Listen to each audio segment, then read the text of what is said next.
Morning मुलांनो, शुभ सकाळ.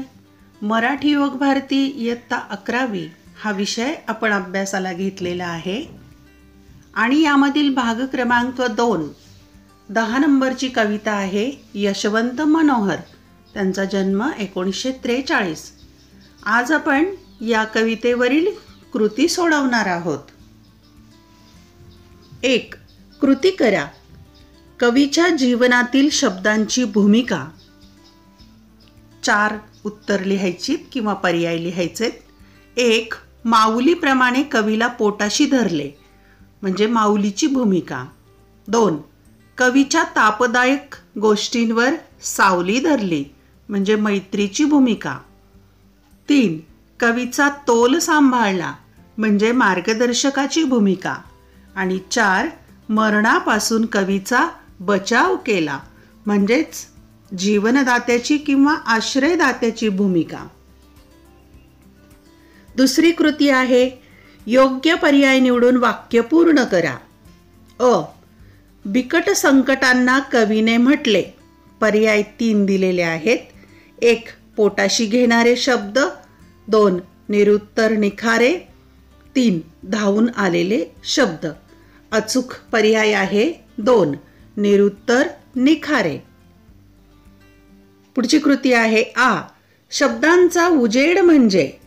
पर्याय 3 दिलेले आहेत. 1. शब्दांचे मार्गदर्शन. 2. शब्दांची मदत. 3. शब्दांचा हल्ला. अचूक पर्याय आहे शब्दांचे मार्गदर्शन. पुढची कृती आहे ई. चिडून सांडणारे ऊन म्हणजे. 3 पर्याय. 1. कठीण प्रसंग. 2. झाडाची सावली. 3. तापदायक प्रसंग. अचूक उत्तराचा पर्याय आहे 3. तापदायक प्रसंग. कृती क्रमांक 3 मधील अ. खालील काव्यपंक्तीतून व्यक्त होणारा अर्थ लिहा. 1. दिवसाही दाटायचा अंधार तेव्हा शब्दांनीच हातात बिजली दिली. याचा अर्थ असा की दारिद्र्याच्या अंधारात खितपत पडलेल्या माणसाला कुणाचा तरी आश्वासक उजेडाचा आधार लागतो.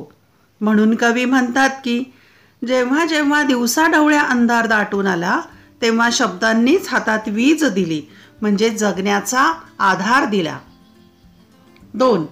मरणाच्या धारेत सापडलो तेव्हा शब्दांनीच माझ्याकडे किनारा सरकवला.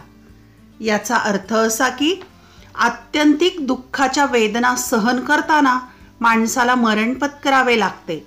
कवी म्हणतात जेव्हा जेव्हा माझ्या मनात मरणाचा विचार आला, मरण जवळ करावे या विचाराच्या धारेत प्रवाहात मी अडकलो, तेव्हा शब्दांनीच या गर्तेतून मला बाहेर काढले.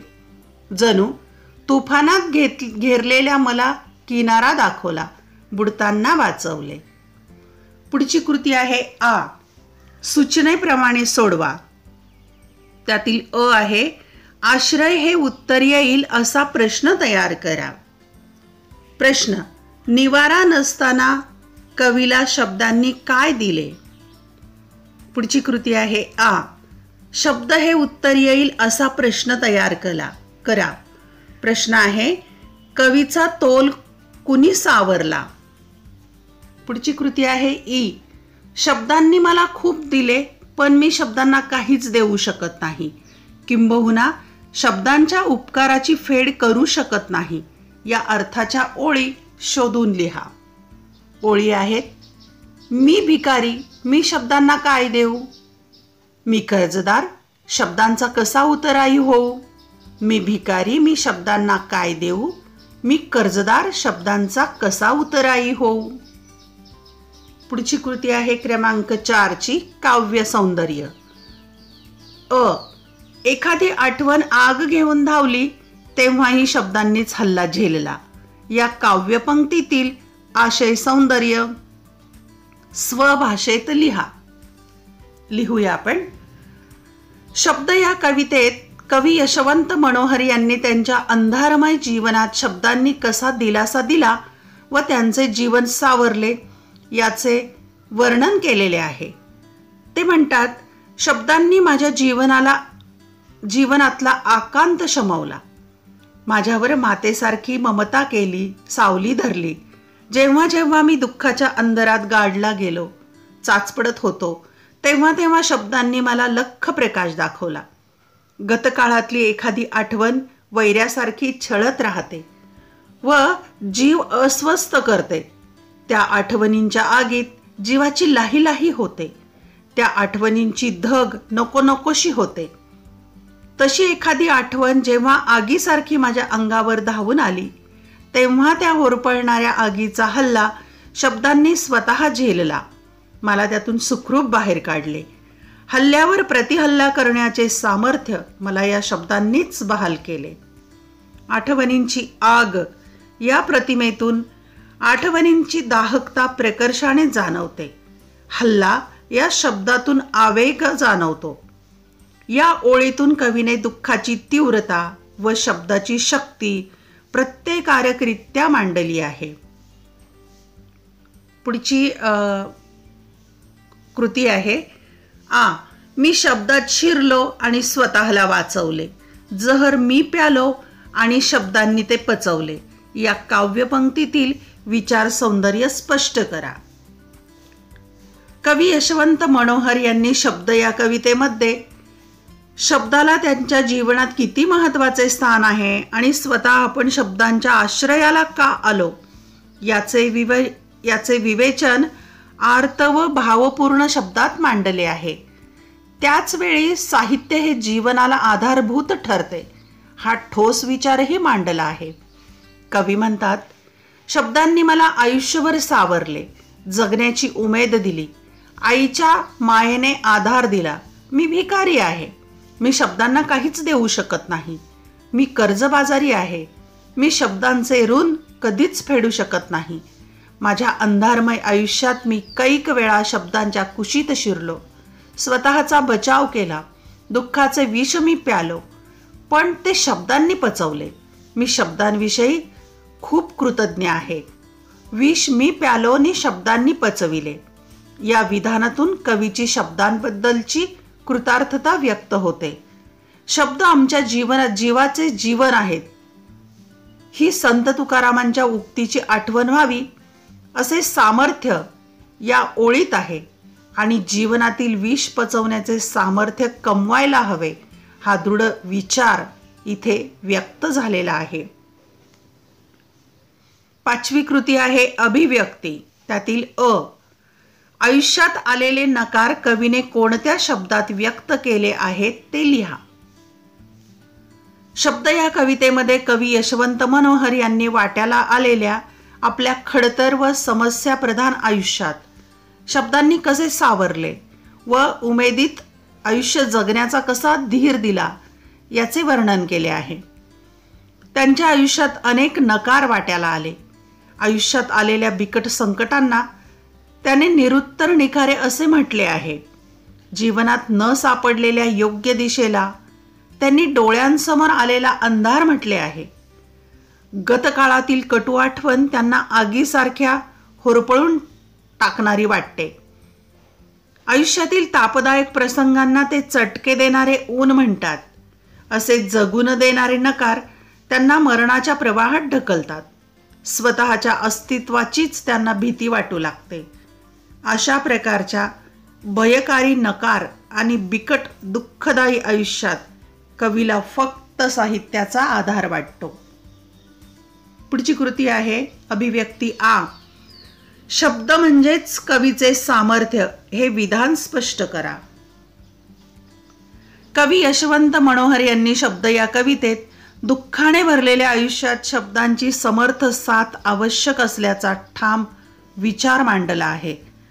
संघर्षमय व खडतर आयुष्यात शब्दच धीर देतात व जगण्याची उमेद वाढवतात असा संदेश त्यांनी दिला आहे. कवीच्या दुःखद आक्रोशाच्या हाकेला शब्द तत्परतेने धावून येतात. कवीच्या बिकट संकटाच्या वेळी शब्दांनी आईच्या ममतेने पोटाशी घेतले. आग पाखड करणारी आठवणींची आग जेव्हा तुटून पडली तेव्हा शब्दांनी तो हल्ला झेलला. तापदायक प्रसंगात शब्दांनीच त्यांच्यावर सावली धरली. दुःखाचा दाट अंधार भेदण्यासाठी कवीच्या हातात शब्दांनी लखलखीत वीज दिली. खडतर आयुष्याचा तोल शब्दांनीच सावरला. मरणप्राय यातनांच्या प्रवाहातून शब्दांनी किनाऱ्याशी नेले.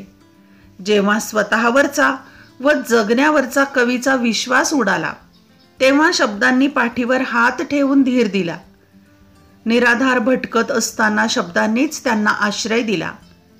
कवीच्या आयुष्यातील कठोर प्रसंगांचे विष स्वतः शब्दांनी पचवले. अशा प्रकारे जीवनातील प्रत्येक जीवघेण्या वळणावर कवीला शब्दांनी सावरले. म्हणून शब्द म्हणजेच कवींचे जीवन जगण्याचे सामर्थ्य होते. पुढची अभिव्यक्ती कृती आहे. मानवी जीवनातील शब्दांचे अनन्यसाधारण महत्त्व तुमच्या शब्दात लिहा. इतिहास, भूगोल, भाषा व साहित्य यातून संस्कृती जन्माला येते. संस्कृती जीवनधारणेची मूल्य जोपासते. यात भाषा म्हणजे शब्द यांचे महत्त्व अनन्यसाधारण आहे. जन्माला आलेले मूल शब्द शिकत जाते व भाषेतून व्यक्तिमत्व संपन्न होते. म्हणून शब्द ही मानवजातीला लाभलेली अमूल्य देणगी आहे. शब्दांमधून माणूस आपले विचार, भावना व कल्पना मांडतो. शब्द हे विचार विनिमयाचे अनोखे साधन आहे. शब्द हा माणसाचा उबदार श्वास आहे. शब्दांनी जगातील वेगवेगळ्या संस्कृती एकमेकांशी जोडल्या आहेत. शब्दातून माणुसकीचे जतन व संवर्धन होते. आपल्या भावना इतरांपर्यंत पोहोचवण्याचे शब्द हे समर्थ साधन आहे. जनावर आणि माणूस यातील भेद शब्दांमुळे कळतो.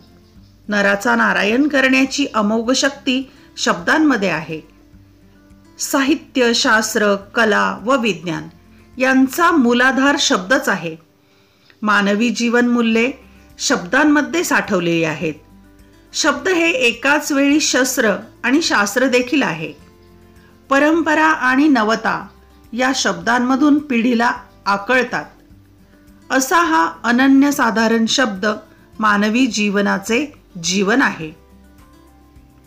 6वी कृती आहे. शब्द या कवितेचे रसग्रहण करा. अतिशय खडतर आयुष्याच्या प्रत्येक वळणावर शब्दांची साथ होती. शब्दांनीच माझ्या आयुष्याचा डळमळता डोलारा सांभाळला, असा आशय व्यक्त करणारी यशवंत मनोहर यांची ही कविता. शब्द आपल्याला शब्दाच्या संगतीने सकारात्मक व समृद्ध जीवन जगण्याची प्रेरणा देते. विषमतेने अंकित झालेल्या मूल्यव्यवस्थेमध्ये जीवाची काहिली करत जगताना शब्दांनी नकारांशी सामना करण्याची जिद्द दिली, ही या कवितेची मध्यवर्ती कल्पना आहे.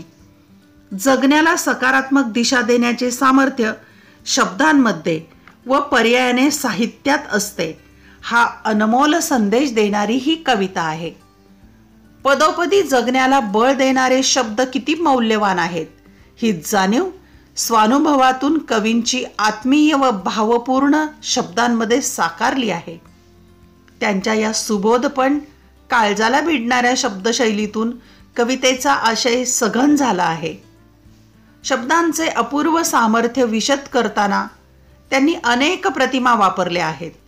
निरुत्तर निखारे, शब्दांचा उजेड, आठवणींची आग, चिडके ऊन, शब्दांची बिजली, शब्दांनी दिलेला किनारा, अशा अनोख्या पण आशयघन प्रतिमातून कवितेचा भावार्थ स्पष्ट होतो.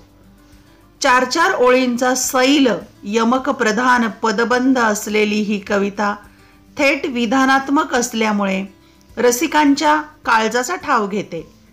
प्रासादिक असलेली शब्दकळा विचारगर्भतेला पूरक ठरली आहे. ठोस व दृढ जीवनाचा आशय देणारी शब्द ही कविता मला अत्यंत भावली, आवडली. धन्यवाद. व्हिडिओ आवडल्यास चॅनल सबस्क्राईब करा, बेल आयकॉन दाबा, म्हणजे मी नवीन व्हिडिओ पोस्ट केला की तुम्हाला नोटिफिकेशन मिळेल. व्हिडिओ लाईक करा, कमेंट करा, शेअर करा, तुमच्या मित्रमैत्रिणींना पाठवा. अभ्यासासाठी शुभेच्छा.